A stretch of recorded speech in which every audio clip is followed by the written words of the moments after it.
Later in the afternoon, Slinger grows very weary. I'm down to my last glass of water. I've got to save it for later. I hope we get out of this soon. I'm not comfortable in this at all. It's 111 degrees on the thermometer in the plane, and I've got to have some sort of, I don't know. In England, the temperatures never get above 90. Not used to this at all. I'm very uncomfortable, even with just cutoffs on. But I'm gonna see this through. It's a British mind. These people have to understand a British mind doesn't work like an American mind.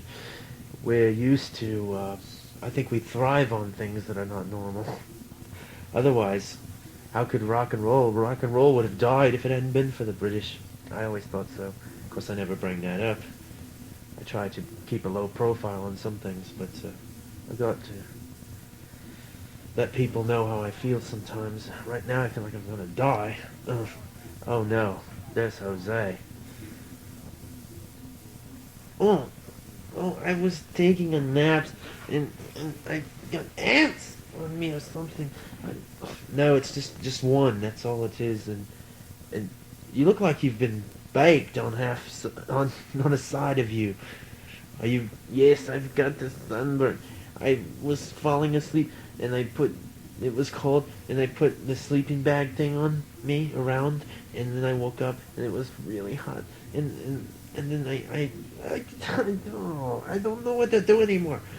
I feel like a fool. I should have never come on this trip. I don't even know what I'm doing here. Nobody likes to see me in a film. What, are you crazy? You're the funniest thing that ever happened in these movies. Actually, your Spanish came in very helpful also, because none of us really speak it fluently. I know, but there's no one here that speaks it. The only guy that does is off in that place getting something for us. I don't know. I come from a really large family, and I was the next to the last child, and I never did. Nobody ever paid me any attention, and they didn't even give me a name that had any, individualities or anything like that. No, they gave me nothing. I was ignored, is what it was, and that's why I can never say what is on my mind, because, well, then I've got problems with the way I say things, and it just doesn't. I know. You don't. I know. It's okay, really. But I certainly hope we get rescued soon, because I noticed that my water's gotten down to the point where something is going to have to be done about this. I was wondering if there's water underneath the ground. If, like, we should try that. I don't know. There must be. Why don't we try that? We look, and then we get, and then, yeah. Yeah, you're a big help, Jose. But anyway, I wanted to ask you about, I know you weren't born in not in this country, but in America. We're not in America anymore. Um, how did, I never got the story straight on exactly how did you get to America? Well, after all of these children, my father finally decides that he needs to get more money.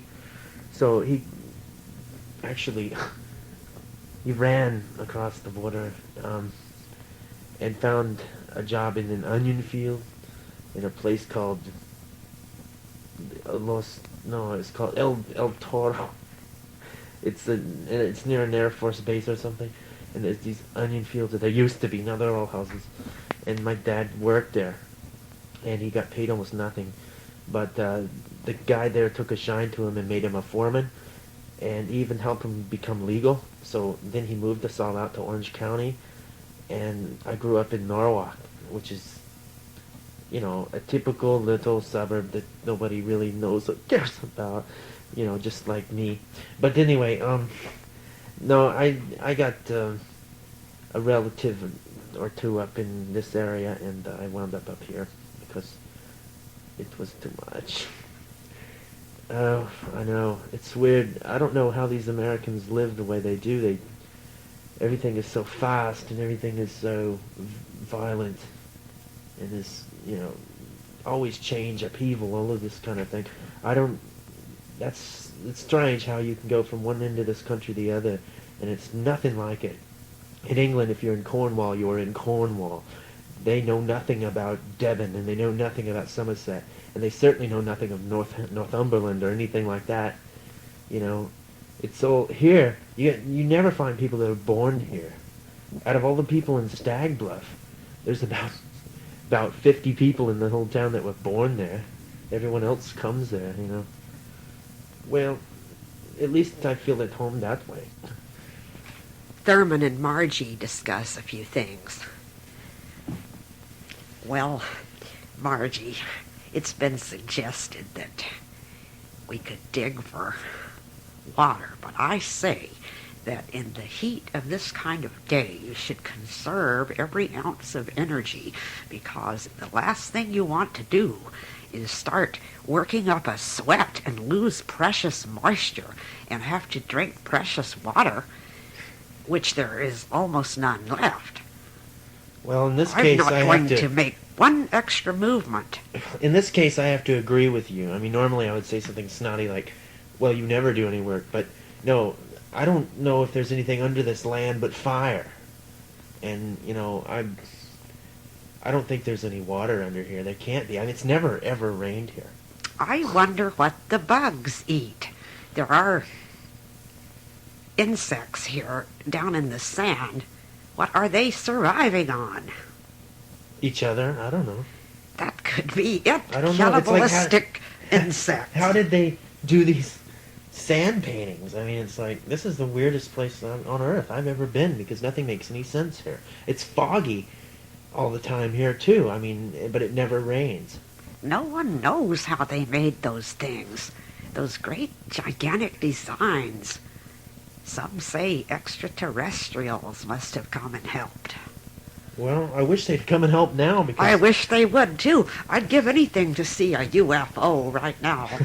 You know what? I was with Clem yesterday. He used to wear that shirt, that T-shirt saying, UFO, do you believe? Well, he had these snacks, and I was hungry, and I asked if I could have some. He didn't explain. You know what they were? They were salt bombs.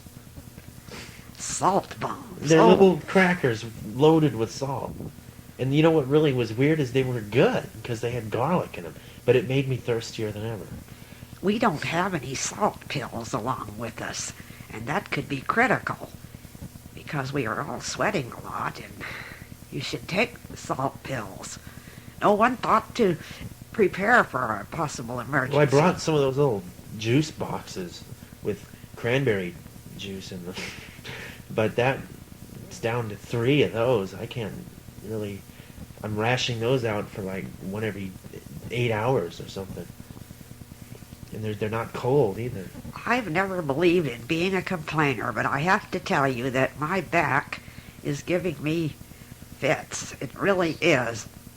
I did not sleep all that well, and I must have turned my back funny. It won't quite straighten up somehow. I'm going to have to be taken care of a little bit around here, I think. No one's really considered, they're all so critical of me. I think I've been very jolly, but it's getting harder to do that. Well, remember last year when I broke my leg when me and Wesley cracked up on the motorcycle? Well, that never healed very well. And, most of the time when it rains, it's painful, but now it's like that all the time. And I would have offered to go with Emilio if I could, but I can't even operate a shovel right now. I'm starting to lose my mind, because it's like I'm usually so clear about what my sentences are that I'm going to say before I say them, but I can't do that anymore. It's weird. I've never gotten this close to being dehydrated before. Hi, it's me.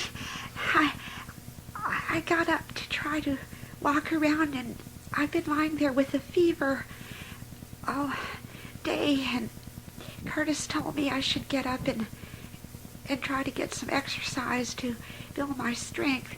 But I'm feeling, what was that stage of thirst that you said, Thurman, where you feel dizzy and disoriented? You've been like that ever since we got here. I believe that was the third one. Let me feel your head. It's a little warm, but I wouldn't say it's anything to be fearful about. On the other hand, my back Oh, God. is getting absolutely critical. Well, I'll tell you about critical. Not too long ago, I got a letter from one of my cousins in Yugoslavia, what used to be Yugoslavia. He was saying that his village was raided by Serbians. We're Croatians, and he's being held prisoner right now, and I really don't know what to do about that either.